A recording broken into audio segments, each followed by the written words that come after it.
আমার মালিককে দেখতে পারে নাই গো। তুর পাহাড়ে মালিকের সঙ্গে কথা বলছে, কিন্তু দেখার সৌভাগ্য হয় নাই। আমার নবী যখন আরশে আজিমে গেছে, আল্লাহর নূরের তাজাল্লি নবীর শরীরে পড়ছে। যখন মুসা নবীর কাছে যায়, নবীরে দেখা উনি পাগল হয়ে যায়। যখন আরেকবার যায়, আরেকবার নূরের তাজাল্লি পড়ছে, আরেকবার দেখে, আরেকবার পাঠায়। 9 বার আল্লাহর নূরের তাজাল্লি মুসা নবী দেখা পাগল হয়ে গেছে।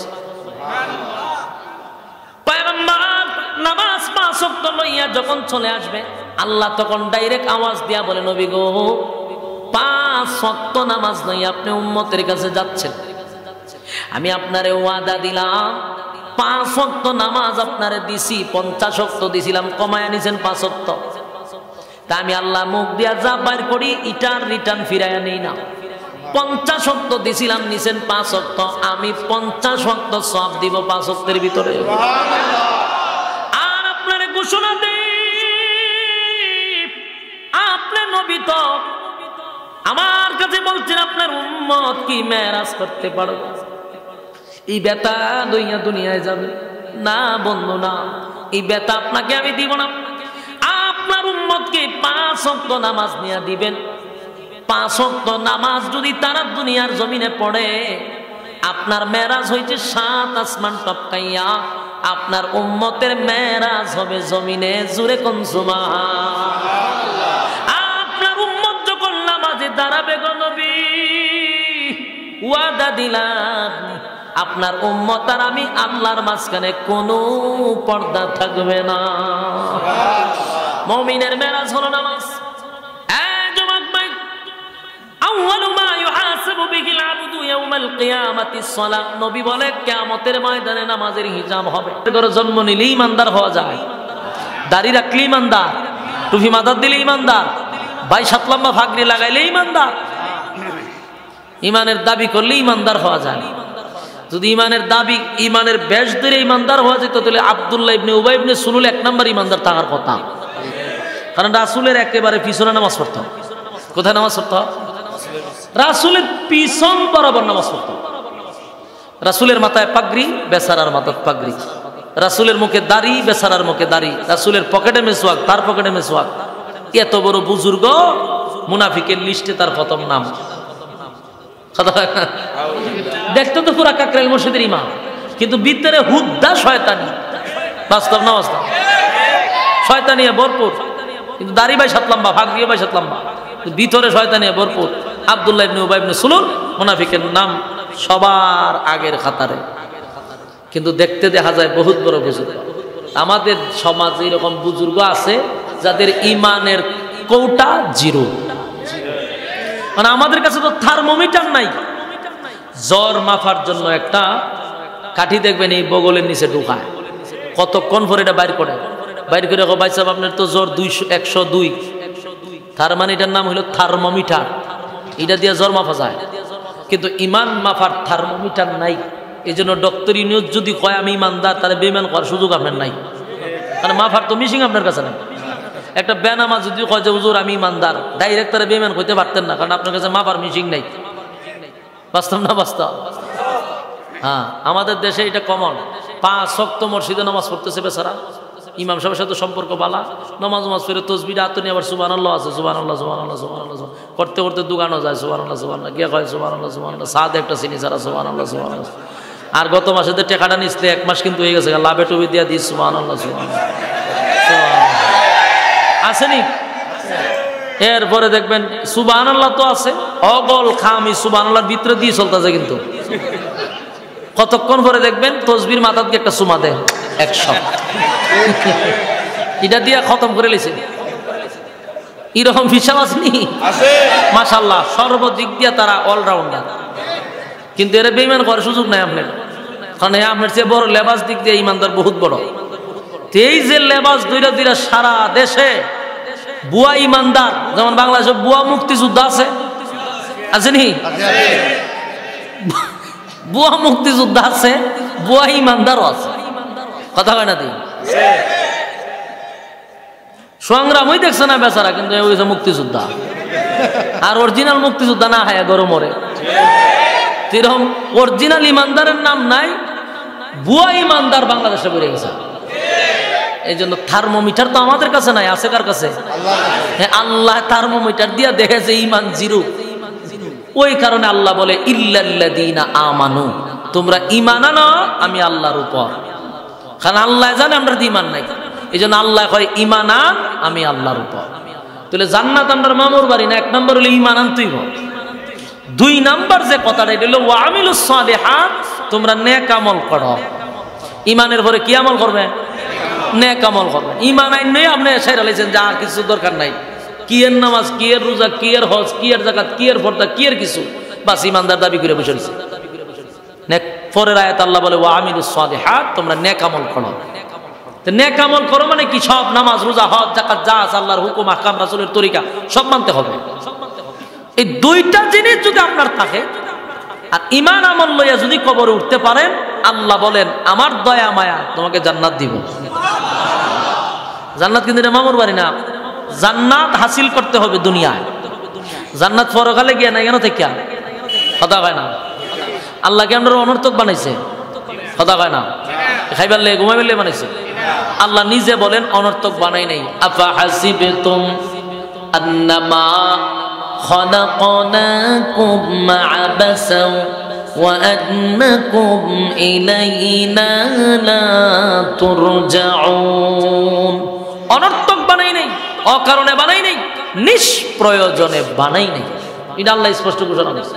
কারণ আল্লাহর যখন আল্লাহ কেন বানাইছে আল্লাহ এটাও বলছে, ওমা খালাকাতুল জিন্না ওয়াল ইনসা ইল্লা লিয়াবুদুন।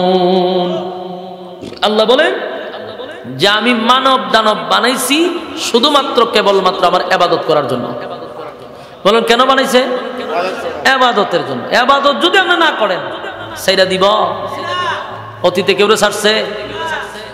ওয়ালাকাদ যারানা লিজাহান্নামা কাসীরাম মিনাল জিন্নি ওয়াল ইনস। আল্লাহ বলেন বহু মানুষ এবং বহু জিনকে আমি আগুন দিয়া জ্বালাবো আর পোড়াবো। কি বুঝলেন? ছেড়ে দিব না জ্বালাইব আর পোড়াইব? জ্বালাবে আর পোড়াবে, ছেড়ে দিবে না। তাহলে এখান থেকে স্পষ্ট হওয়ার কথা আমরা আল্লাহ আমাদেরকে অনর্থক বানাইছে। ঈমান আর আমল নিয়ে এই জায়গার থেকে বিদায় হতে হবে, পরকালে কোনো সুযোগ নেই। কথা কোন ঠিক? জান্নাত আত্মীয়র বাড়ি না, বিনিময় ঈমান আমল, ঈমান আমল, এছাড়া কোনো বিকল্প রাস্তা আছে? কিছু মানুষকে আল্লাহ যখন জান্নাত দিবে তো তারা জান্নাতে যাবে, ইল্লা আসহাবাল ইয়ামিন, বিনা হিসাবে তাদেরকে আল্লাহ জান্নাত দিবে। সুবহানাল্লাহ। জান্নাতে যাওয়ার পরে তাদেরকে কিছু স্পেশাল নিয়ামত দিবে। বলুন কি দিবে? আরো জোরে এখন কি দিবে? স্পেশাল নিয়ামত যা দুনিয়াতে চেয়ে কেউ পায় নাই, আল্লাহ জান্নাতে এমনি দিব। নবীরাও যদি দুনিয়াতে চাইতো আল্লাহ দিত না, জান্নাতে না চাইতেই দিবে। সুবহানাল্লাহ। এর মধ্যে এক নম্বর হইল জান্নাতে ঢুকার পর আল্লাহ ঘোষণা দিবে যে আর মরণ নাই। সুবহানাল্লাহ। দুনিয়াতে কেউ মরতে চায়? হ্যাঁ মাতুন না, কেউ মরতে চায়? আপনারা মরতে চান কিন্তু মরণ লাগবো নি? চাই না কিন্তু মরতে হবে। কথা কয় না কুল্লু নাফসিন যায়িকাতুল মাউত, প্রত্যেকটা প্রাণী মৃত্যু স্বাদ গ্রহণ করতে হবে। তাহলে মরতে চাই না, মরণ লাগবে। আর জান্নাতে এমনি দিব, মরণ নাই। সুবহানাল্লাহ। দুই নাম্বার, পৃথিবীর কোন মানুষ বৃদ্ধ হতে চায়? কথা কইনা দি? পৃথিবীর কোন মানুষ বৃদ্ধ হতে চায় না, কিন্তু বৃদ্ধ হওয়া লাগেনি। কথা জুড়ে কইন। আপনারা আওয়াজ বেশি দিলে আমার বাড়িব, আপনারা আওয়াজ যত কম আমার জজবা তত কমে, বাড়ে না। একটু আওয়াজ দিয়েন, বলুন কেউ বৃদ্ধ হইতে চায়? সাদা দাড়ি লইয়া যায় সেলুনে, বাইরে বা সময় দেখা খালা হইয়া বেরিয়েছে। যদি জিগায় চাচাই দেখিতা না খালা করে লেছি না, বুড়া দেখা যায়। তাহলে টাইম কিতা হইতো চায় না, বুড়া হইতো চায় না। বুড়া হন লাগবো নি? দুই নাম্বার, পৃথিবীতে কেউ বুড়া হতে চায় না, কিন্তু বুড়া হওয়া লাগবে। এই পৃথিবীতে যারা চায় না কিন্তু ওইটা হবে, বৃদ্ধ হতে চায় না, বৃদ্ধ হতে হবে, মরতে চায় না, মরণ লাগবে। কিছু আফসোস দুনিয়ার জমিনে মানুষের থেকে যায়। দুনিয়া আফসোসের জায়গা, জান্নাত আফসোসের জায়গা না। দুনিয়া আফসোসের জায়গা, জান্নাত কিন্তু আফসোসের জায়গা না। মানুষ বৃদ্ধ হতে চায় না রে, বৃদ্ধ হওয়া লাগবে। এই পৃথিবীর যত মানুষ কালো আছে এরা কি মনে মনে চায় না যে সুন্দর হইতো? চায় সুন্দর হইতো, কিন্তু সুন্দর হইব নি? এবার শুন, আল্লাহ বলেন জান্নাতীরা শুন, দুনিয়ার জমিনে মরতে চাস নাই, আমি আল্লাহ তোর স্পেশাল ঘোষণা দিলাম, জান্নাতের ভিতরে ঢুকছস, ওপেন ঘোষণা করে দিলাম আর কোনদিন মরবি না। দুনিয়া এক নাম্বার নিয়ামত, আর মরবি না। দুই নাম্বার হলো দুনিয়াতে তো কোনোদিন বৃদ্ধ হতে চাস নাই, জান্নাতের ভিতরে আসছস, প্রত্যেকটা জান্নাতীর বয়স হবে 32 বছর। আসিনি সুবহানাল্লাহ? 32 বছর হবে, তার মানে বুড়া না জোয়ান? হ্যাঁ, 32 বছর মানে জোয়ান মানুষ, টাটকা যুবক। এই বয়স কোনদিন 33 হবে না। বয়স যে 32 হয়েছে এটা 33 হইতো না, জাগাত খারিত না। বয়স আর কমবেও না বাড়বেও না, কারণ দুনিয়া তো একটা শেষ আছে, পরকালের কি শেষ আসেনি? তো শেষ নাই দিলে বাড়বো কেমন? বয়স বাড়বেও না কমবেও না। 3 নাম্বার হলো দুনিয়াতে মানুষ একটা ভালো বডি চায়। বডি যেন আমার দেখেন না, শুকাইতে শুকাইতে আমি ক্যাঙ্গারু। তা আমার মনের মধ্যে একটা আফসোস আছে, একটু মোটা ছোট হইলে দেখতেও ভালো লাগতো, সেটও পড়তো, প্রধান বক্তা হিসেবে মানুষের চোখও লাগতো না। আমি এমন এক সাইজের বক্তা, আমার চোখও লাগে না, আমি চোখর ঘুরে রেখেছি, কিন্তু আমার খাইতাম না, যেটাও জানি। তো মনে মনে কিন্তু একটা আফসোস আছে, মোটা ছোট হইলে ভাল লাগতো, মানুষ দেখলে করতো না প্রধান দেখতো, কিন্তু এটা কি পুরা হইব নি? কথা কয় না, সম্ভাবনা নাই, পুরা হবে না। কারণ আমার জীবনে স্বাস্থ্য কি জিনিস আমি দেখছি না, এইরকম ছোটবেলা এরকম, কখন এরকম বাড়েও না, এটা কমেও না। কম তো আবার আছে, কমেও না বাড়েও, তা আফসোস সবার আছে। যারা ফাস্টফুড এরা কি কোনোদিন 6 ফুটিব দোয়া করিয়া? কথা কয় না, জানলা আমি তো ফাস্টফুড, আমারে তুমি গুমতি উঠতে দেখো আমি 6 ফুট হয়ে গেছি, দোয়া বলিব। কিন্তু আফসোস মানুষের থেকে যায়। আমি যদি আর একটু লম্বা হতাম, আমার বডিটা যদি একটু ভালো হতো, এটা মানুষের আফসোস। আফসোস হলো দুনিয়া, মানুষ চায় রে, কিন্তু সব আফসোস তো আর পুরা হয় না। আল্লাহ বলেন জান্নাতের ভিতরে প্রত্যেকটা জান্নাতীকে আদম নবীর মতো 60 হাত লম্বা করে দিব। সুবহানাল্লাহ। 3 নাম্বার মানুষ, কালো মানুষ বারবার আয়নার সামনে গিয়া কয় আমি যদি আর একটু সুন্দর হইতাম। কয়নি? আয়না দেখা নিজে নিজে কথা কয়, কিতা করবো, আমি একটু সুন্দর হইলে ভালো আছে। ডাইনের চুল বামে নেয়, বামের চুল ডাইনে নেয়, কেরিতা করে সুন্দর হইতো, কথা কয় না দেখি। আয়নার সামনে দাঁড়ায় দাঁড়ায় চিন্তা করে আমার সামনাটা যদি একটু সুন্দর হইতো ভালো আছে। এখন কেউ যদি দোয়া করে আল্লাহ আমারে তুমি সুন্দর বানায় দাও, ঘুম থেকে উঠটা যেন আমি দেখি আমি দলা হয়ে গেছি গা, কবলিব কেন? মানুষ যদি সুন্দর হইতো, বেলালে হাফসি কিন্তু সুন্দর হয়ে যেত, ঠিক না? রাসূলের সাথে চলতো, আল্লাহর নবী দোয়া করলে তো সুন্দর হয়ে যেত, কিন্তু দুনিয়ার সিস্টেম এটা না, যারা যারা দিছে ঠিক। কালো মানুষ কোনোদিন সুন্দর হয় না, কিন্তু আফসোস থেকে যাবে, হাইরে আমি যদি সুন্দর হতাম। আল্লাহ বলে জান্নাতের ভিতরে প্রত্যেকটা জান্নাতীকে ইউসুফ নবীর মতো সুন্দর বানায়া দিব। বুঝি না বেজা? কয় নাম্বার গেছে? গনে না। হ্যাঁ, 1 নাম্বার মরণ নাই, 2 নাম্বার বৃদ্ধ হবেন না, 3 নাম্বার বডিটা বালা, 4 নাম্বার সুন্দর। কথা কয় না? কয় নাম্বার? 4 নাম্বার ইউসুফ নবীর মতো সুন্দর হয়ে যাবেন। 5 নাম্বার কোন মানুষ কণ্ঠ চায়, কি চায়? আরো জোরে। যাদের কণ্ঠ নাই দেখবেন কণ্ঠের বিরোধিতাও করে। যাদের কণ্ঠ নাই মনে মনে চিন্তা করে আমার কণ্ঠটা যদি থাকতো হুতাই লিতাম, শীত করে লিতাম, খাত করে লিতাম। আছে না নাই? এটা একটা আফসুস। এটা কি দা? কেউ কি দোয়া কইরা কণ্ঠ আনা সম্ভব? যে আল্লাহ আমি ঘুম থেকে উঠতে যেন দেখি কারি আব্দুল বাসেতের মতো কণ্ঠ হয়ে যাবে, এটা সম্ভব না? তুই না দি আফসোস থেকে গেল জান্নাতের ভিতরে আল্লাহ দাউদ আলাইহিস সালাতু ওয়াস সালামের মতো কণ্ঠ দিবে। সুবহানাল্লাহ। আসেনি? দাউদ নবীর কণ্ঠ কেমন সুন্দর ছিল জানো? দাউদ নবী তেলাওয়াত করলে উড়ন্ত পাখিরা জায়গায় বৈশা যাইত। সুবহানাল্লাহ। এমন কণ্ঠ জান্নাতের ভিতরে দিবে। দুনিয়া আফসোসের জায়গা, জান্নাত আফসোসের জায়গা না। 6 নাম্বার গেছে, 5 নাম্বার। 6 নাম্বার হলো মানুষ রাজত্ব চায়। কি চায়? জুড়ে কন্যা কেন? মানুষ রাজত্ব চায়, রাজত্ব চায়, রাজত্ব চায়। কেউ রাজত্ব চায় না এমন লোক নাই। মেম্বার হইলে চেয়ারম্যান হতে চায়, চেয়ারম্যান হইলে উপজেলার চেয়ারম্যান হতে চায়। উপজেলার চেয়ারম্যান যদি হয় রে মনে মনে এমপি স্বপ্ন দেখে। এমপি হয়ে গেলে কয় প্রধানমন্ত্রী মন্ত্রিত্ব দিল না কেড়ে। আছে না নাই? মনে মনে নেতা হইতে চায়, রাজত্ব চায়। রাজত্ব যে কি মজা এটা কেমনে বোঝাবো? রাজত্ব অনেক মজা। মানুষ রাজত্ব চায়। কেউ যদি রাজত্ব একবার পায় 20 বছর হইল ছাড়তে চায় না। বাস্তব না বাস্তব? রাজত্ব এত মজা, এত মজা। এই চেয়ারে বসলে নামতে চায় না, ঠাইনলা মানুষ যায় না, কোনোভাবেই নামতে চায় না। আল্লাহ কয় রাজত্ব মানুষ চায়, কিন্তু সবাই কি রাজত্ব পায়? মাতুন্নাদি রাজত্ব চাইলেই সবাই পায় না গো। আল্লাহ বলেন জান্নাতের ভিতরে আমি আল্লাহ রাজত্ব দিব। কমপক্ষে নিম্ন স্তরের জান্নাতীকে এই পৃথিবীর 10টা পৃথিবীর সমান রাজত্ব দিয়া দিব।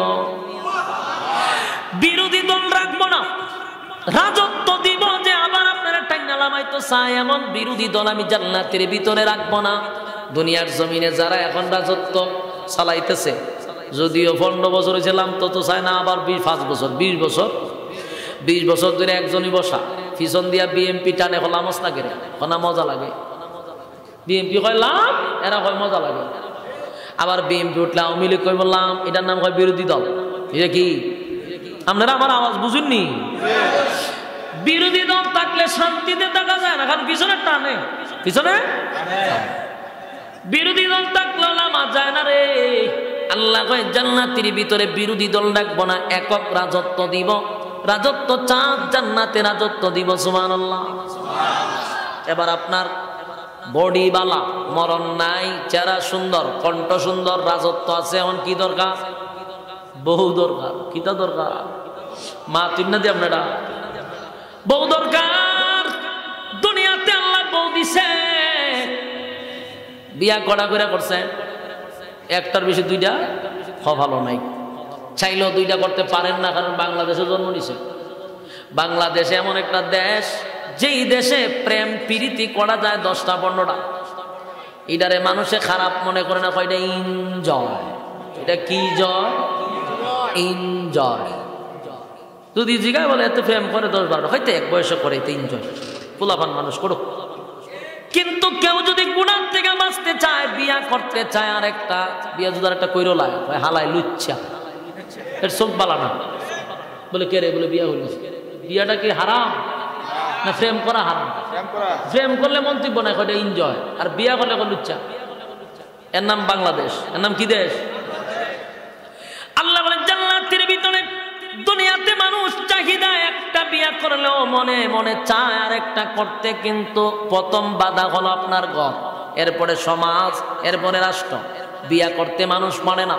আল্লাহ কয় দুনিয়াতে স্যাম্পল দিলাম একটা, 4টা অনুমতি দিছি, তোর কপালে ঠাড়া পড়ছে, তুই পারস না, একটা করছস। আল্লাহ কয় জান্নাতের ভিতরে বউয়ের গুণাগুণ রাখছি। সুবহানাল্লাহ। নিম্ন স্তরের জান্নাতীরে কমপক্ষে বউ দিব 72টা। সুবহানাল্লাহ। বুঝিনি আপনারা? কয় নাম্বার হয়েছে? 7 নাম্বার। 8 নাম্বার হলো মানুষের চরিত্র। দুনিয়াতে যেই চরিত্র আমরা আল্লাহ দিচ্ছে, এই চরিত্র লিয়ে জান্নাতে যায়, দুর্ঘটনা ঘটাইলে ঠিক নেই। আল্লাহ কয় আমি জান্নাতের ভিতরে চরিত্র দিব আজিম আজিম আজিম আজিম চরিত্র, যেই চরিত্র বিশ্ব নবীর চরিত্র। সুবহানাল্লাহ। ওয়া ইন্নাকা লাআলা খুলুকিন আযীম। জান্নাতের ভিতরে আজিম চরিত্র দিবে, বিশ্ব নবীর চরিত্র। যুবক ভাইরা আমার, এই চরিত্রগুলি দিয়ে 8টা নিয়ামত আমার আল্লাহ বলেন দুনিয়া দুনিয়ার জমিনে চাইলেও কেউ পাবে না, চাইলেও কেউ পাবে না। জান্নাতের ভিতরে আমি আল্লাহ এমনিতেই তোদেরকে নিয়ামত দান করাবো। জান্নাতীরা জান্নাতের ভিতরে প্রবেশ করবে। 1 নাম্বার মরণ নাই। আমি জানতে চাইবো মরণ নাই যার, চিন্তা আসেনি তার। আমার সাথে আওয়াজ না দিলে আমি মনে করি আপনারা আমার কথা বুঝতেছেন না। কেন বুঝাইতে পারতেছি? আপনারা যখন চুপ থাকেন আমি বুঝতেছি আমার বয়স আপনাদের কাছে পৌঁছতেছে না, তখন আমার কথা বলার যে একটা আগ্রহ এটা নষ্ট হয়ে যায়। কথা কি শুনতেছেন? যুবক ভাই একটু আওয়াজ দিয়েন। আওয়াজ না দিলে আমার কথা বলার গিয়া একটু ব্যতিক্রম হয়। মনে করি আপনারা শুনেন না। কথা মনোযোগ দিয়ে শুনেন। 1 নাম্বার কি নাই? মরণ নাই। মরণ নাই যার, চিন্তা আসেনি তার। জান্নাতের ভিতরে মরণ নাই। রব্বে কারীম বলেন মরণ নাই যার, চিন্তা নাই তার, চিন্তা নাই তার, চিন্তা নাই। মরণ নাই, চিন্তা নাই। জান্নাতের ভিতরে বডিবালা সর্বদিক দিয়ে নিয়ামত পাইছে। জান্নাতের আনন্দে লাফাইতে থাকবে, ঘুরতে থাকবে। একটা পর্যায়ে বলবে মালিক জান্নাত দেখলাম, নিয়ামত পাইলাম, সব ঠিকঠাক আছে, কিন্তু ঘুরে ঘুরে দেখলাম আমার দুনিয়াতে কিছু বন্ধু ছিল, আমার কিছু আত্মীয় স্বজন ছিল। গোটা জান্নাতটা ভ্রমণ করলাম, কিন্তু আমার বন্ধু বান্ধবরে দেখলাম না। আল্লাহ কোথায় গো অমুক বন্ধু? আল্লাহ বলে বান্দারে দুনিয়াতে তুই ঈমান আর নেক আমল লইয়া দুনিয়ার থেকে বিদায় হইছস, পরকালে উঠছস, বিনিময়ে আমি আল্লাহ তোরে বিনা হিসাবে জান্নাত দিছি। আর তুই যাদেরকে তালাশ করস, তুই যাদেরকে তালাশ করস জান্নাতের ভিতরে তাদেরকে পাবি না।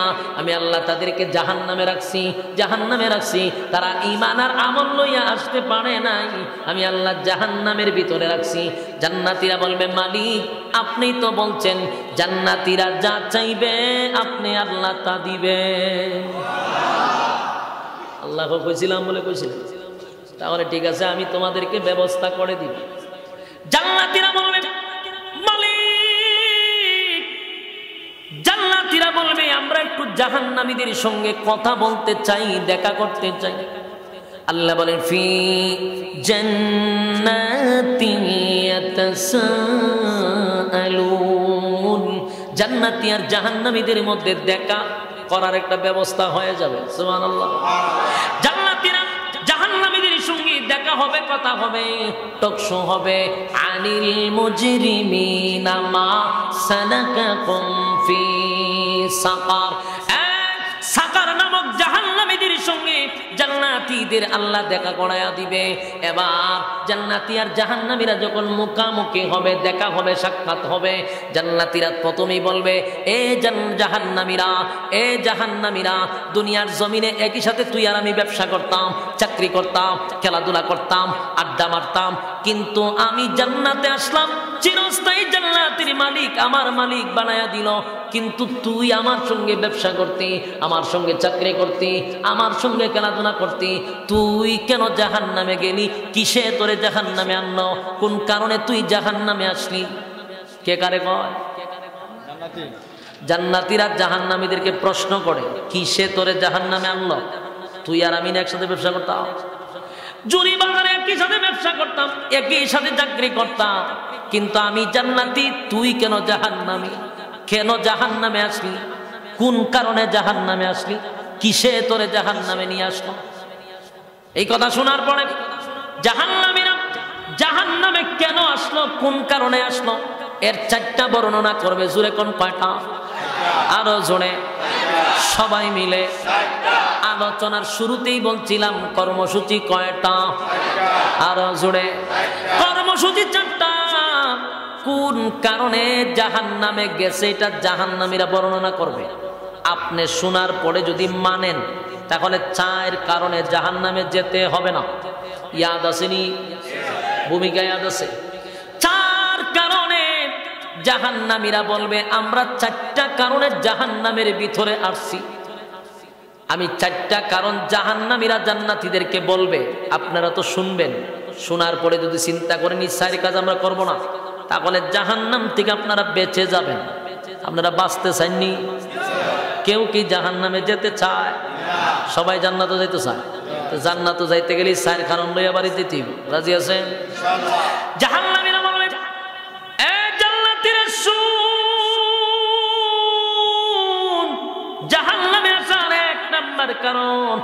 এক নাম্বার কারণ জাহান্নামীরা বর্ণনা করল, কেন রে জাহান্নামে আসছি জানোস?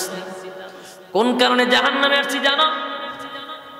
এক নাম্বার কারণ হলো ক্বালু লাম নাকু মিনাল মুসাল্লিন। জাহান্নামীরা বলবে ক্বালু লাম নাকু মিনাল মুসাল্লিন, দুনিয়ার জমিনে বন্ধু তুই আর আমি যখন ব্যবসা করতাম, মসজিদে আজানটা হয়ে গেলে তুই দৌড়াইয়া মসজিদে চলে যাইতি, আমি মসজিদে যাইতাম না। খেলাধুলা করলে আজানটা দিলে দৌড়াইয়া তুই মসজিদে চলে যাইতি, আমি মসজিদে যাইতাম না। চাকরি করলে আমি দেখতাম তুই দৌড়াইয়া মসজিদে চলে যাইতি, আমি যাইতাম না। ক্বালু লাম নাকু মিনাল মুসাল্লিন, দুনিয়াতে তুই মুসল্লি ছিলি, আমি মুসল্লি ছিলাম না। তাই জাহান্নামে আসা এক নাম্বার কারণ কি না পড়া, কি না পড়া, কি না পড়া, নামাজ না পড়া গো। জাহান্নামে আসার এক নাম্বার কারণ হলো নামাজ না পড়া, নামাজ না পড়া। যুবক ভাইরা, আমার আওয়াজ যাদের কান পর্যন্ত পৌঁছতেছে তাদের কাছে আমার মেসেজটা হলো, এখানে যারা বসছেন, যারা দাঁড়িয়ে আছেন, যাদের কানে আওয়াজ যায়, এই রোগে কি আমরা আক্রান্ত আছি? অসংখ্য রোগী আছে যারা নামাজ পড়ে না, কিন্তু আমি আপনাদেরকে হাত তুলাইয়া বেজ্জতি করে মনে মনে জানা কে বেনামাজি কে নামাজি। আপনারা জানেন ভিতরে ভিতরে স্পষ্ট কথা, আমার কথা না, আল্লাহ কোরআনে বলেন ক্বালু লাম নাকু মিনাল মুসাল্লিন। জাহান্নামীরা বলবে এ জান্নাতীরা শুন, দুনিয়ার জমিনে তুই নামাজি ছিলি, আমি নামাজি ছিলাম না। ক্বালু লাম নাকু মিনাল মুসাল্লিন, তুই মুসল্লি ছিলি, আমি মুসল্লি ছিলাম না। তাই তো আমার মালিক আমারে জাহান্নামে দিছে, তোরে আল্লাহ জান্নাত দিছে। তাহলে এক নাম্বার কারণ যদি হয় নামাজ, নামাজের গুরুত্ব আছে না নাই? আল্লাহর নবী বলেন আউয়ালু মা ইউহাসাবু বিহিল আবদু ইয়াউমাল কিয়ামাতিস সালাহ, কিয়ামতের ময়দানে সর্বপ্রথম নামাজের হিসাব হবে। বলুন কিসের হিসাব হবে? নামাজের হিসাবটা হবে সর্বপ্রথম। নামাজ এত দামি, নামাজ এত দামি, নামাজ এত দামি, নামাজ এত দামি। পৃথিবীতে যত ইবাদত আছে সব ইবাদত আসছে জিবরাইলের মাধ্যমে, শুধুমাত্র নামাজটা জিবরাইলের মাধ্যমে আসে নাই গো। নামাজ আমার আল্লাহ বন্ধুরে বন্ধু দাওয়াত দিয়া নিয়া, এই যে এখন মাস চলতেছে, এই মাসে আমার নবীরে দাওয়াত দিয়া 7 আসমান টপকাইয়া, সিদরাতুল মুনতাহা টপকাইয়া, আর সাজেবেলিয়া বন্ধুরে বন্ধু হাদিয়া দিছে নামাজ। নামাজ কোন সাধারণ ইবাদত। আল্লাহর নবী যেদিন মেরাজের রজনীর থেকে ফিরে আসবে, দুনিয়ায় চলে আসবে, আল্লাহ জিগায় বন্ধু জান্নাত জাহান্নাম ভ্রমণ করাইলাম, সব কুল কায়নাত আপনারা দেখাইলাম, বন্ধু গো চলে যাবেন তো দুনিয়া, ভিতরে কোনো কষ্ট আসেনি, মনে কোনো দুঃখ আসেনি? আল্লাহর নবী বলেন মালিক এত আনন্দ আমি কোথায় রাখবো? আপনি আমার 7 আসমান টপকাই আনছেন, সিদরাতুল মুনতাহা টপকাই আরশে আজিমে আমার স্থান দিছেন, এত আনন্দ কোথায় রাখবো মালিক? আমার মনে কোনো কষ্ট নাই গো, তবে মনের মধ্যে একটা কষ্ট আমার আছে। আল্লাহ কয় বন্ধু কি কষ্ট? বলে আমি তো 7 আসমান টপকাই আপনার সঙ্গে মেরাজ করছি, আমার মেরাজ তো 7 আসমানে হইছে, আরশে আজিমে হইছে, আমার গুনাহগার উম্মতের কি কোনোদিন মেরাজ হবে? সুবহানাল্লাহ। এই সামান্য দুঃখ লইয়া আমি দুনিয়ায় যাব। আল্লাহ কয় বন্ধু দাঁড়া, সামান্য ব্যথা লইয়া আপনি দুনিয়ায় যাবেন হতে পারে না। বন্ধু আমি আপনাকে 50 ওয়াক্ত নামাজ হাদিয়া দিলাম, এটা আপনার উম্মতের জন্য, এই নামাজ লইয়া আপনি উম্মতের কাছে যাবেন। আপনার উম্মত যদি 50 ওয়াক্ত নামাজ পড়ে, আমি আল্লাহ 50 ওয়াক্ত 50 বার তাদের সঙ্গে মেরাজ করব। সুবহানাল্লাহ। পয়গম্বর নামাজ লইয়া দুনিয়ায় আসবে। মুসা আলাইহিস সালাতু ওয়াস সালাম মাঝখানে আটকায়া বলে, পয়গম্বর কই লইয়া যান? কি দিছে আপনার মালিক আপনার হাদিয়া? আমার নামাজ দিছে। কত ওয়াক্ত? 50 ওয়াক্ত। মেরে লাইছেন আপনি যে 50 ওয়াক্ত লইয়া যাইতেছে, উম্মত তো আমিও চালাইছি। উম্মত দিয়ে কি বেজাইলা, এটা আপনারা কেমনে বোঝায়? আবার হলো বনি ইসরায়েলের উম্মত, মুসা নবীর উম্মত আছে সবচেয়ে বেজাইলা উম্মত। হইতা এক ওয়াক্ত নামাজই পড়ে না। তাড়াতাড়ি আল্লাহর কাছে যান, নামাজ কমায় নিয়ে আসেন। নবী গেলেন, আল্লাহ 5 ওয়াক্ত করে কমাইলেন। ইতিহাস আপনারা জানেন, 9 বার গেছে। 9 বারে কয় ওয়াক্ত কমল? 45 ওয়াক্ত কমে গেল। মুসা নবী এর পরে কয়, আপনি আবার যান। পয়গম্বর বলেন, আমি যতবার গেছি আমার মালিক 5 ওয়াক্ত করে কমাইছে, এখন আছে মাত্র 5 ওয়াক্ত। আমি যদি এখন যাই তাহলে একবারে নামাজও শেষ, তাই আমি আর যাবো না। আর মুসা নবীর এখানে 2টা ফায়দা ছিল, একটা হলো উম্মতরে বাঁচানোর জন্য, আর একটা হলো নবীর চেহারা দেখার জন্য। সুবহানাল্লাহ। কারণ মুসা আলাইহিস সালাতু ওয়াস সালাম আমার মালিককে দেখতে পারে নাই গো। তুর পাহাড়ে মালিকের সঙ্গে কথা বলছে, কিন্তু দেখার সৌভাগ্য হয় নাই। আমার নবী যখন আরশে আজিমে গেছে, আল্লাহর নূরের তাজাল্লি নবীর শরীরে পড়ছে। যখন মুসা নবীর কাছে যায়, নবীরে দেখা উনি পাগল হয়ে যায়। যখন আরেকবার যায়, আরেকবার নূরের তাজাল্লি পড়ছে, আরেকবার দেখে, আরেকবার পাঠায়। 9 বার আল্লাহর নূরের তাজাল্লি মুসা নবী দেখা পাগল হয়ে গেছে। পয়গম্বর নামাজ 5 ওয়াক্ত লইয়া যখন চলে আসবে, আল্লাহ তখন ডাইরেক্ট আওয়াজ দিয়া বলে, নবী গো 5 ওয়াক্ত নামাজ লইয়া আপনি উম্মতের কাছে যাচ্ছেন। আমি আপনারে ওয়াদা দিলাম 5 ওয়াক্ত নামাজ আপনারে দিছি, 50 ওয়াক্ত দিছিলাম, কমায়া নিছেন 5 ওয়াক্ত। তা আমি আল্লাহ মুখ দিয়া যা বাইর করি ইটার রিটার্ন ফিরাইয়া নেই না। 50 ওয়াক্ত দিছিলাম, নিছেন 5 ওয়াক্ত। আমি 50 ওয়াক্ত সওয়াব দিব 5 ওয়াক্তের ভিতরে। আর আপনারে ঘোষণা দেই, আপনি নবী তো আমার কাছে বলছেন আপনার উম্মত কি মেরাজ করতে পারবে? এই বেতা লইয়া দুনিয়ায় যাবে না বন্ধু, না, এই বেতা আপনাকে আমি দিব না। আপনার উম্মতকে 5 ওয়াক্ত নামাজ নিয়ে দিবেন। 5 ওয়াক্ত নামাজ যদি তারা দুনিয়ার জমিনে পড়ে, আপনার মেরাজ হইছে 7 আসমান টপকাইয়া, আপনার উম্মতের মেরাজ হবে জমিনে। জুরে কোন সুবহানাল্লাহ। আপনার উম্মত যখন নামাজে দাঁড়াবে গো নবী, ওয়াদা দিলাম আপনার উম্মত আর আমি আল্লাহর মাঝখানে কোনো পর্দা থাকবে না। মুমিনের মেরাজ হলো নামাজ। যুবক ভাই, আউয়ালু মা ইউহাসাবু বিহিল আবদু ইয়াউমাল কিয়ামাতিস সালাত। নবী বলে কিয়ামতের ময়দানে নামাজের হিসাব হবে। আর জাহান্নামীরা বলে ক্বালু লাম নাকু মিনাল মুসাল্লিন, দুনিয়াতে নামাজি ছিলাম না তাই জাহান্নামে আসছি। নামাজ ইবাদত হলো, আসমান থেকে ডাইরেক্ট নবীরে দিয়া দিছে। এত বড় ইবাদত এই প্যান্ডেলের ভিতরে, মসজিদের ভিতরে সবাই পড়ে। কথা কই না দি? সবাই নামাজ পড়ে মাশাআল্লাহ। আমি তো আল্লাহর ওলি লইয়া বসিতে ওয়াজ করে কিলা আমার কই বয়সে সব দি বুজুর্গ আর ফিরের মাঝখানে আমার বসাইছে। এখানে সব বলে নামাজি, তার ওয়াজ করে দিতে কোন চাই না। যেখানে সব নামাজি, যেখানে ওয়াজ লাগে না, অনর্থক ওয়াজ করাইতেছে। আল্লাহ রাব্বুল আলামিন বলেন নামাজের হিসাব নেওয়া হবে। জাহান্নামীরা বলবে জাহান্নামে আসছি, 1 নাম্বার হলো নামাজ। 1 নাম্বার কি? আরো জোরে নামাজ ছাইরা দিবে। এ যুবক ভাই, দিলের কান লাগায় শুন। আল্লাহর হাবিব মেরাজ থেকে উম্মতকে নামাজের গুরুত্ব বুঝাইলো।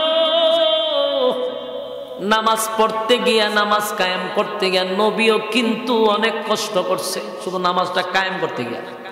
আমরা তো এখন সহজে মসজিদে আইসা জামাতে নামাজ পড়া বানাই, কিন্তু এই নামাজটা কায়েম করতে গিয়া নবী শরীরের তাজা রক্ত ডালতে হইছে। আল্লাহর হাবিব যখন খানায় কামার সামনে সেজদায় গেছে, আবু জাহিল না গামছা লইয়া নবীর গলার মধ্যে 2 টান মারছে। নাউজুবিল্লাহ। সেটা গেলে পয়গম্বরের পিঠের উপরে উটের নারী বুড়ি পর্যন্ত তুলে রাখত। কতটুক নির্যাতন করতো আপনার এলাকাত নাউজুবিল্লাহ আসেনি? আল্লাহর নবীর পিঠের উপরে নারী বুড়ি তুলে রাখত। কেন? নবী সেজদায় গেল এই জন্য। এই নামাজ কায়েম করতে গিয়া নবীর শরীরের তাজা রক্ত ঢালছে, সাহাবায়ে কেরাম শাহাদাত বরণ করছে।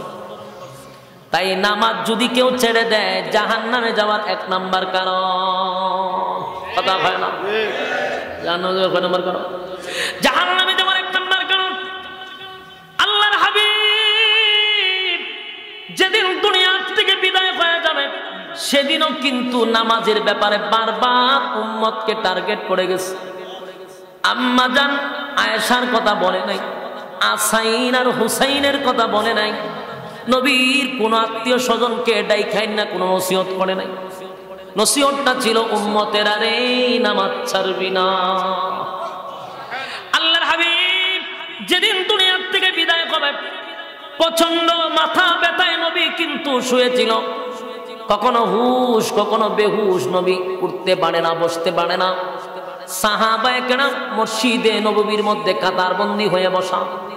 ফজরের নামাজ প্রতিদিন ইমামতি করে হাবিবে কিবরিয়া নবী মুহাম্মদুর রাসূলুল্লাহ সাল্লাল্লাহু আলাইহি ওয়াসাল্লাম। কিন্তু সাহাবায়ে কেরাম বসে আছে, পয়গম্বর আসে না, পয়গম্বর আসে না গো। সাহাবায়ে কেরাম কান্নার রুল ফালায়া দিছে। ঘটনা কি? নবী কেন আসে না? নামাজের টাইম চলে যায়, চলে যায়। হযরত আবু বকর সিদ্দিক রাদিয়াল্লাহু তাআলা আনহু দৌড়াইয়া নামাজের মুসল্লায় গিয়া দাঁড়ায় গেছে। যেই মাত্র ইমামতির মুসল্লায় হযরত আবু বকর দাঁড়ায় গেল, সাহাবায়ে কেরামদের বুঝতে আর বাকি নাই, যেখানে আবু বকর দাঁড়ায় গেছে সেই জায়গায় আর নবী দাঁড়াবে না। নবীর ইমামতির জায়গায় আবু বকর দাঁড়ায় গেছে। সাহাবায়ে কেরাম কান্না শুরু করছে। গোটা মদিনা মসজিদে নববীতে কান্নার রোল পড়ে গেছে। হায় রে, আর কোনদিন নবীর পিছনে নামাজ পড়া হবে না। হায় রে কান্না। প্রতিদিন নবীর মধুর কণ্ঠের তেলাওয়াত শুনে শুনে তারা নামাজ পড়ত। নবীর চেহারাটা দেখে কিদা নিবারণ হইত। সাহাবায়ে কেরাম দৌড়ায় মসজিদে আসত। প্রচন্ড পেটে কিদা থাকলেও আমার নবীর নুরানি চেহারা যদি একবার দেখছে সাথে সাথে তাদের কিদা নিবারণ হয়ে গেছে। কত সাহাবীর মধ্যে কত কষ্ট লইয়া, বুকে ব্যথা লইয়া, কষ্ট নিয়ে নবীর সামনে আসলে নবীর মিষ্টি মিষ্টি কথায় যেন তাদের কলিজাটা ভরে যেত। নবীর চেহারা দেখলেই তাদের ক্লান্তি দূর হয়ে যেত। মসজিদে নববীতে নবীর পিছনে নামাজ পড়া শান্তি পাইত। আল্লাহর নবীর চেহারা দেখলে তাদের কলিজা ঠান্ডা হইত। আজকে আয়েশা দেখে পয়গম্বর নামাজে দাঁড়ায় নাই। আবু বকরের নেতৃত্বে নামাজ শুরু হয়ে গেছে। নামাজ তো চলতেছিল। আল্লাহর হাবিবের হুট যখন ফিরে গেল, নবীজি ডাক দিয়া বলেন, আয়েশা, আমার সাহাবীরা কি নামাজ শুরু করছে? আম্মা জান আয়েশা বলেন, নবী গো, মসজিদে নববীতে কান্নার রোল পড়ে গেছে গো নবী, আপনার পিছনে নামাজ পড়তে পারে নাই, সেই ব্যথায় ব্যতীত হইয়া সবাই কাঁদল। আল্লাহর নবী বলেন, আয়েশা, আমি উঠতে পারি না, আমার মাথায় প্রচন্ড ব্যথা গো, আমারে কি একটু মাথাটা তুলে ধরবা? মসজিদে নববীর জানালা দিয়ে আমি একটু দেখবো দৃশ্যটা। নবীজির মাথা মুবারকটা জানালা বরাবর আম্মা জান আয়েশা তুলে ধরে রাখলো।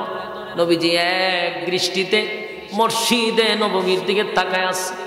আবু বকরের ইমামতিতে সাহাবায়ে কেরাম নামাজে দাঁড়াইছে। আল্লাহর নবী যখন নামাজের দৃশ্যগুলা দেখতেছিল, নবীর চোখ মোবারক দিয়ে টপ টপ করে মুক্তার দানার মতো পানি পড়তেছিল। নবীর দাড়ি মোবারক ভিজে গেছে। আম্মা জান আয়েশা বলেন, নবী গো, আমার আব্বা নামাজ পড়ায় গো নবী, নামাজের দৃশ্য দেখে আপনার চোখ দিয়া কেন পানি পড়ে? আপনি কেন কাঁদেন? শুন, সব কান্না কিন্তু দুঃখের কান্না হয় না। সব কি দুঃখের কান্না হয়? কিছু কান্না আছে রে আনন্দের কান্না। এসা আজকে কান্না আমার দুঃখের কান্না না, এটা যে আমার আনন্দের কান্না। একটা জবান বন্ধ রাখবেন না, চিৎকার দিয়া কোন আল্লাহু আকবার, আরো জোরে কোন আল্লাহু আকবার। এই ইমানের আওয়াজ দিয়ে কোন আল্লাহু আকবার।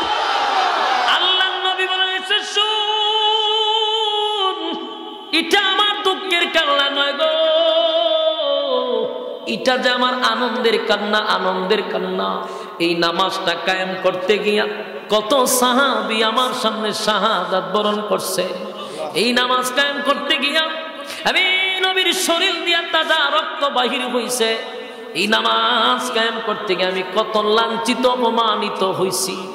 নামাজ কায়েম করতে গিয়ে আমি নবীর পিঠের উপরে উটের নারী বুড়ি পর্যন্ত বেঈমানরা তুলে রাখছে। এই নামাজ পড়তে গিয়ে সাজদায় গেলে বেঈমান আমার গলার মধ্যে রশি লাগাইয়া টানতো। আজকে আমার চোখের সামনে বিশাল এক জামাত আমার সাহাবী আবু বকরের নেতৃত্বে শুরু হয়ে গেছে। কেউ বাধা দেয় না, এখন আর পিছন দিয়া কেউ মানে না। আমি নামাজ কায়েম দেখে আমি নবী আনন্দে চোখের পানি আর থামায়া রাখতে পারলাম না। এটা যে আমার আনন্দের কান্না, এটা আমার দুঃখের কান্না নয়। নবীর চোখ বেয়ে বেয়ে পানি পড়ে। নবীর দুনিয়ার থেকে বিদায় হওয়ার সময় বারবার বলছে, উম্মতেরা রে নামাজ ছাড়বি না। যুবক ভাই, জাহান্নামীরা জান্নাতীদের সামনে দাঁড়াইয়া জাহান্নামীরা বলে, ক্বালু লাম নাকু মিনাল মুসাল্লিন। এ জান্নাতীরা, জাহান্নামে আসছি এক নাম্বার কারণ হলো নামাজ পড়তাম না। দুনিয়াতে তোরা মুসল্লি ছিলি, আমি মুসল্লি ছিলাম না। জাহান্নামে আসার এক নাম্বার কারণ হলো নামাজ না পড়া। কয় নাম্বার কর্মসূচি? চারটা। জোরে কোন কয়টা? গেছে কয়টা? এক নাম্বার ইয়াদ রাখবেন, আপনি লেখা রাখা দেন। এই চারটা কর্মসূচি নিয়ে বাড়িতে যাবে, যদি পালন করেন বক্তাও সাকসেস, কমিটিও সাকসেস, ঠিক নেই? আপনারাও সাকসেস। তাই আমি আপনাদের হাতে পায়ে ধরে বলবো, জাহান্নাম থেকে বাঁচতে হলে চারটা কর্মসূচি পালন করবেন। এক নাম্বারে হলো যারা নামাজ পড়তো না, জাহান্নামে যাওয়ার এক নাম্বার কারণ নামাজ। আজকের থেকে যদি নামাজ চালু করে দেন, এক নাম্বার কর্মসূচির থেকে বেঁচে গেলেন। কথা হয় না? জাহান্নামে যাওয়ার এক নাম্বার কারণ থেকে আপনারা বাইচা যাবেন যদি নামাজ পড়েন। কথা হয় না? এবার শুন, দুই নাম্বার কর্মসূচি হলো ওয়ালাম নাকুনু তুইমুল মিসকিন। ওয়ালাম নাকুনু তুইমুল মিসকিন, দুই নাম্বার কর্মসূচি হলো দুনিয়ার জমিনে আমরা অসহায়দেরকে খাবার দিতাম না। বলুন, অসহায়দেরকে খাবার দিতাম না। অসহায়দেরকে খাবার দেয় না এমন লোক আছে? কোটি কোটি কোটি কোটি টাকার মালিক বছরে দুইবার একবার হজ করে, কোনো বছর হজ করা মিস করে না। লম্বা হাজি সাহেব, টাকার কোনো অভাব নাই। লন্ডনী সাহেব, টাকার কোনো অভাব নাই। পাশের বাড়ির মানুষটা না খাইয়া ঘুমায় রে, বড় লোক খাইয়া ডেহর দিয়া ঘুমায়। ওয়ালাম নাকুনু তুইমুল মিসকিন।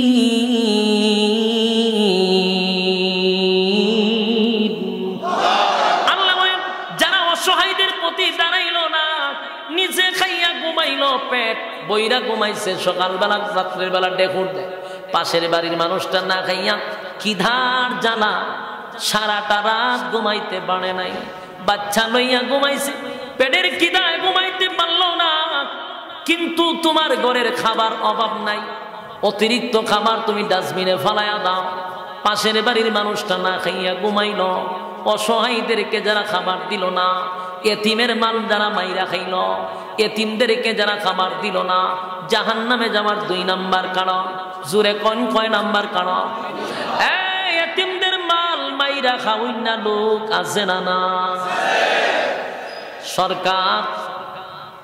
সরকার দেয় 10 বস্তা 20 বস্তা চাল দিছে গরিব রেখ দেওয়ার লেগে, এতিমদেরকে চাল দিল দেওয়ার জন্য। কিন্তু দুঃখের ব্যাপার, চাউলের বস্তা এতিমের ঘরে যায় না রে, নেতার খাড়ের তলে যায়। নেতায় তো আর এতিমরে দেয় না, নেতার ঘরের নিচে মাটির নিচে পর্যন্ত চাউলের বস্তা পাওয়া যায়। আমি কইছি না, ফেসবুক কইছে, ফেসবুকে কইয়া দিছে, ফেসবুকে কইয়া দিছে যে মাটির নিচে আছে বস্তা। মানুষ গিয়া মাটির নিচ থেকে বস্তা বাইর করছে, অথচ এইগুলা এতিমের মাল, সরকারি বরাদ্দ, কিন্তু নেতার ঘর। নেতারা খাইতে খাইতে রুচি এত খারাপ হয়েছে, এখন লেপটিন শুদ্ধা খায় না। এক জায়গায় গেছি, আমার কাছে বিচার দিছে, হুজুর আমরা গ্রাম 3টা লেপটিন এলাকার চেয়ারম্যানে খাইয়া লইছে। আমি গেলাম আস্তাগফিরুল্লাহ, লেপটিন কেমনে খায়? ওইবার খাইছে 3টা, গতবারও খাইছে 3টা, মোট 6টা খাইছে। পরে এটার সানে নজর বর্ণনা করতে গিয়ে দেখি যে সরকারে দিছে গরিব গুড়ারে 3টা লেপটিন বানায় দিত, এটা খাইয়া বই দিছে। আছে না নাই? খাইতে খাইতে লেপটিন শুদ্ধা খায়, রুচি কত খারাপ।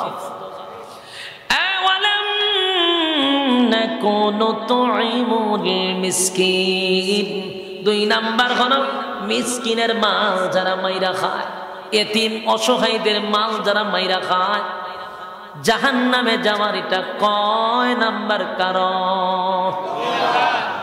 2 নাম্বার কারণ। যুবক ভাই, 1 নাম্বার নামাজ, 2 নাম্বার এতিমের মাল মাইরা খাওয়া। আজকের পর থেকে যদি এতিমদের মাল না মাইরা খাই, এতিমদের খাবার যদি দিয়া দেই, এতিমের হকটা যদি আমি আদায় করে দেই, অসহায়দের হক যদি আদায় করে দেই, 2 নাম্বার কারণে জাহান্নামে যেতে হবে না। সুবহানাল্লাহ। বাঁচার সুযোগ আছে না নাই? এই 4টা কারণ কিন্তু জাহান্নামীরাই বর্ণনা করতেছে কোন কারণে তারা জাহান্নামে আসছিল। 2 নাম্বার কারণটা হলো এতিম অসহায়দেরকে খাবার দিত না। আছে না নাই? আমরা সমাজে দেখবেন, এটা আমি জানি না আপনাদের এখানে আছে কিনা, সমাজে দেখবেন কেউ যদি মারা যায় 3 দিন আছে, 40 আছে, আসেনি ডি জাকিরির ব্যাপারে মন্তব্য করে লাভ নাই। আপনার এই এলাকাতে আছে, সিলেটে আছে, 40 হইলে পরে গুরু মরু জব করে ইচ্ছা মতে বিশাল বড় একটা জেফত করে। আছে না নাই? বিশাল বড় জেফত কইরা খাবার একটা দুমদাম চলে। তো তুমি যে এত বড় জেফত করলা, এটা তো মানুষকে খাওয়াইবার লাগি করছো নাকি? হ্যাঁ, আমার প্রশ্ন হলো, এত বড় জেফত করলি তোর বাবা ইসালে সব পৌঁছায় দেওয়ার জন্য, কিন্তু আমি বহু জায়গায় দেখছি গরিব মিসকিনরা যদি আইসা বসে, এদেরকে লাড়িতে দৌড়াই দেয়, পরিবেশ নষ্ট হয়ে যাবে। দেখছেন না? আমার নিজের চোখে দেখছি। আমি ছাত্র জামানে একটা ঘটনা কই, বিশ্বনাথ আমি যখন পড়তাম সিলেট, তো এক বাড়িতে ছাত্র সহ উস্তাদ সবাই দাওয়াত দিচ্ছে। গেলাম দাওয়াত খাইতে, গিয়া দিয়ে খুব সুন্দর প্যান্ডেল করছে, প্যান্ডেল ট্যান্ডেল কইরা চেয়ার টেয়ার দিয়া মানুষ খাওয়াবে, তারা মানুষ খাওয়াবে। তা আমরা বইছি খাওয়ানোর জন্য, আমরা খুব ইজ্জত দিয়া নিয়ে বসেছি, খানা খাইতেছি। হঠাৎ করে দেখি একটা ছোট্ট বাচ্চা আর একটা মহিলা আর একটা বাচ্চা কুলে, এক মহিলা আমার দিকে ভিতরে সিভা মারছে, যদিও ছাত্র মানুষ, আমার এত কষ্ট লাগছে। আমরা তো খাই, কিন্তু এটা তো খাইতে পাই না। হে দিনের লাড়িতে দৌড়াই দেয়, আমরা এটা বয়সে সম্মান দিই। বিকতে আমার আর খানা ঢুকতেছে না, করতাম কি? এখন কি করো? কিছুক্ষণ পরে দেখেন আল্লাহর কি কুদরত, কিছুক্ষণ পরে এই মহিলার এক বাচ্চা আয়া দিয়ে আমরা যে টেবিলে বসছি, টেবিলের ভিতরে ঢুকছে নিচে দিয়া। ওই যে আমরা যে খাইয়া ফালাই, কথা বুঝেন নাই মনে হয়? হাড্ডি টাড্ডি মানুষ অপচয় করে না, ওরা তো ভিআইপি দেখাই থেকে একটা কামড় দিয়ে পুরা গোস্তটাই ফালাই দেয়। এটি যে ফালাইছে এই বাচ্চা দিয়ে থিতা করতেছে, কইরা ব্যাগের ভিতরে ঢুকাইতেছে। আমি তো দেখে চিনছি, আগে না দেখলাম কেন, এখন দিয়ে আমার টেবিলের কাছে আর ঘুরাই বুঝে আল্লাহ আমাদের আনছে। এবার আমি বাচ্চাটা কইলাম, আমার প্লেটও যা আসিনি এটা দিচ্ছি, আমার কাছে আর একটা ছেলে আসি না, প্রিয় ডাল দেবে, আমরা তো দিব, আমরা খাইলে হইলে 50 বার দিব, কিন্তু এটার দিত না, ডাল সব একেবারে আমি আমাদের চতুর্দিকে ছাইয়াই না, ভিতরে ঢুকাই দিচ্ছি। এই বাচ্চা লয়ে যায় তারা না, যাচ্ছা না, আমি খুব সুন্দর বিরাট পিছে তার দৌড় দিয়ে মাইরা লাগবে ভাই দিয়া তোরে পরে গেছে। আফসোসের ব্যাপার হলো, তুই করলি তোর বাবার জন্য, এমন তো এগুলো জায়েজই নাই। 40 মিয়া, কারণ কইলে তো পরের বছর কইবেন এই বক্তা জানে কোন তরিকার, কারণ সব কথা তো কোন জানে। 40 করতে গেছে আল্লাহ বালা জানে। তো কোত্থেকে যে আবিষ্কার হয়েছে এটা আমরা দেশে কিছু মৌলবীরা আবিষ্কার করছে দাওয়াত খাইবার লেগে 40 আবিষ্কার করছে। মরা বাড়ির খাওয়ানোর তো জায়েজ নাই, জান শক্তি নষ্ট হয়ে যায়।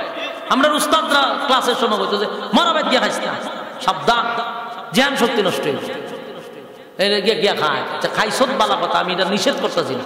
একটা মানুষ খাওয়ায় তো সওয়াবের উদ্দেশ্যে, আচ্ছা যে খাওয়ায় কি সওয়াবের উদ্দেশ্যে খাওয়ায় না? তো তুই খাওয়াইবি তো গরিবকে খাওয়া, তেলের মাথায় তেল দেশ কেন? তেল মাথায় তেল দেশ কেন? হে প্রতিদিন গুস্ত খায়, হেরো কি দাওয়াত দিলি? গরিব বছর একবার গুস্ত দেখে না, তুই হেরে দাওয়াত দিস না, ঘটনা কি?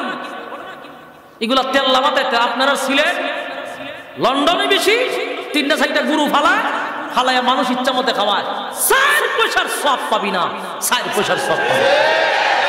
এগুলা তেল মাথায় তেল মারা, বড় লোক দিকে দিকে না খাওয়াস। এটির ফ্যাট একটাই কেন তো টেবিলের উপরে ফ্যাটটা তো খা, ওই ফ্যাট লয়ের অর্থ এটিরে খাওয়াস।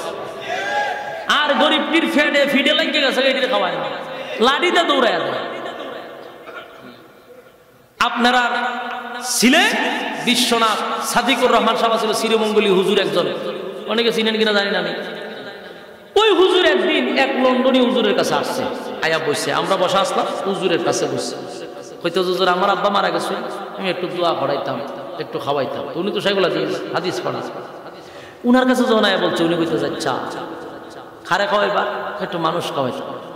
আমার কাছে কেন হয়েছে পরামর্শ নেই, তা আমি যে পরামর্শ ওইটা মানবানি, জি মানব, ভালো করে বুঝা কো বলে মানব। তুলে প্যান্ডেল করবা 2টা, জি হুজুর প্যান্ডেল করবে, একটা মহিলা একটা পুরুষ, জি আচ্ছা করলাম। মহিলা প্যান্ডেল পুরুষে করবা, এলাকার যত গরিব বুড়া মিসকিন টিসকিন আছে এদেরকে স্পেশালি দাওয়াত দিবা, স্পেশাল এবং সম্মানের সাথে বসাইবা, সম্মানের সাথে খাওয়াইবা, এবং এই মেহমানদারি তুমি নিজে থাকবা। এই নসিহতটা আমি শুনছিলাম। চিন্তা করেন হুজুর কি সুন্দর করে বুঝাইছে। এবার লন্ডন থেকে বিশাল বড় লোক, তুই নিজে এদেরকে খাওয়াইবি, গরিব পিড়ে বড় লোক পিড়ে না, তুই খাওয়াইবি, এর দায়িত্ব তুই থাকবি। এই দিন আমি বললাম এই ওয়াজটা মজা লাগছে আমাদের। তো এরকম করার দরকার আছে নি? আমাদের সমাজে সবচেয়ে অবহেলিত হইল মিসকিন, গরিব, অসহায়, এদেরকে পাত্তা দেন, খাওয়ায় বড় লোক ফিরে। বিয়া বাড়ির দাওয়াত দিলে বড় বড় ডোনারের দাওয়াত দেয়, খাইব মাল দেয়, ঠিক নি? কিয়ামতের মাঠে ওয়ালাম নাকুনু তুইমুল মিসকিন, কিয়ামতের মাঠে অসহায়দেরকে খাবার না দেওয়ার কারণে, অবহেলা করার কারণে জাহান্নামে যাবেন। এটা 2 নাম্বার কারণ। এবার আসুন 3 নাম্বার শেষ করে দিই। তারা বিরক্ত হইতেছে? বিরক্ত না, ভালো লোক সবাই চেয়েছে। 3 নাম্বার হলো ওয়াকুন্না নাকুদু মা'আল খাইদিন।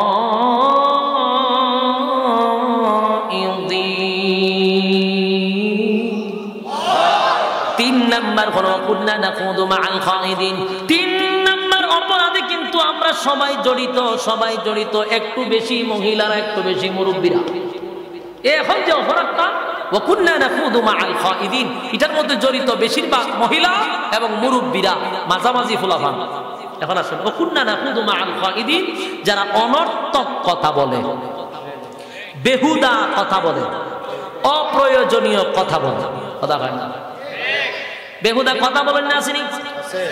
10টা মহিলা যদি এক জায়গায় বসে, সেদিন আর পত্রিকা পড়তে হয় না। 10 মহিলা যদি এক জায়গায়, সেদিন কি আর পত্রিকা পড়া লাগে? সব খবর এদের কাছে পাওয়া যায়। বাস্তব না বাস্তব? মা বোনদেরকে বলি, অনর্থক কথা বলা জাহান্নামে যাওয়ার কয় নাম্বার কারণ? আমার বলেন কয় নাম্বার? বেহুদা কথা, অনর্থক কথা বলা জাহান্নামে যাওয়ার 3 নাম্বার কারণ।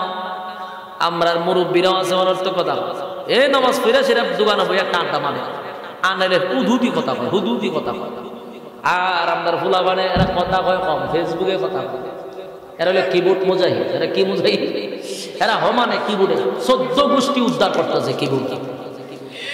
দেখছেন আপনি শুয়ে রয়েছে লেফের তলে, কিন্তু লেফের তলে যে 14 গোষ্ঠী উদ্ধার করতেছে। বাস্তব না বাস্তব? বেহুদা কথা বলা, অনর্থক কথা বলা জাহান্নামে যাওয়ার এটা 3 নাম্বার কারণ।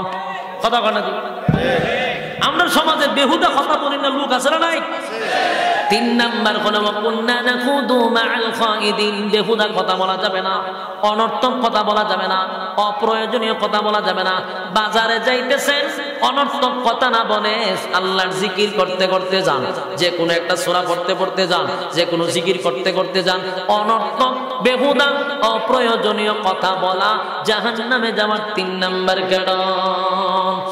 আর যারা বেহুদা কথা বলে দুনিয়ার জমিনে, তাদের পরিচয়, তারা যারা বেশি কথা বলে এদেরকে মানুষ মূল্যায়ন কম করে। কথা হয় না?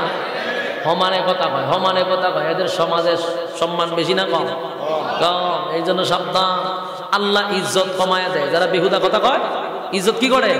আল্লাহ কমায়া দেয়। এই জন্য কথা হবে কম, কাজ হবে বেশি, ইজ্জত বাড়ায় দিবে কে? বেহুদা কথা বলা, বেহুদা কথা বলা, অনর্থক কথা বলা 3 নাম্বার কারণ। 4 নাম্বার হলো কুন্না নুকাযযিবু বিয়াউমিদ্দিন। 4 নাম্বার হলো যারা পরকালের উপর বিশ্বাস করে না। যারা পরকালের উপর, যারা কোরআনের কথাগুলি বিশ্বাস কথা কই না, জাহান্নামে যাওয়ার 6 নাম্বার কারণ। আরো জোরে বিরক্ত হবেন না, আলোচনা শেষ, শুধু একটু মনোযোগ দিয়া শুনেন। আল্লাহ রাব্বুল আলামিন বলেন, জান্নাতীরা জাহান্নামীদের সঙ্গে কথা বলবে। জান্নাতীরা বলবে, ও জাহান্নামীরা, কেন জাহান্নামের ভিতরে আসছো? জাহান্নামীরা বলবে 4টা কারণ। 1 নাম্বার নামাজ, 2 নাম্বার এতিমদেরকে খাবার না দেওয়া, 3 নাম্বার বেহুদা কথা বলা, 4 নাম্বার হলো পরকালের উপর বিশ্বাস না করা। কথা বলেন, 4টা বিষয় যদি আপনি আজকে থেকে আমল করেন, ওয়াদা দিলাম 4টা কারণে জাহান্নামের আগুনে জ্বলতে হবে না।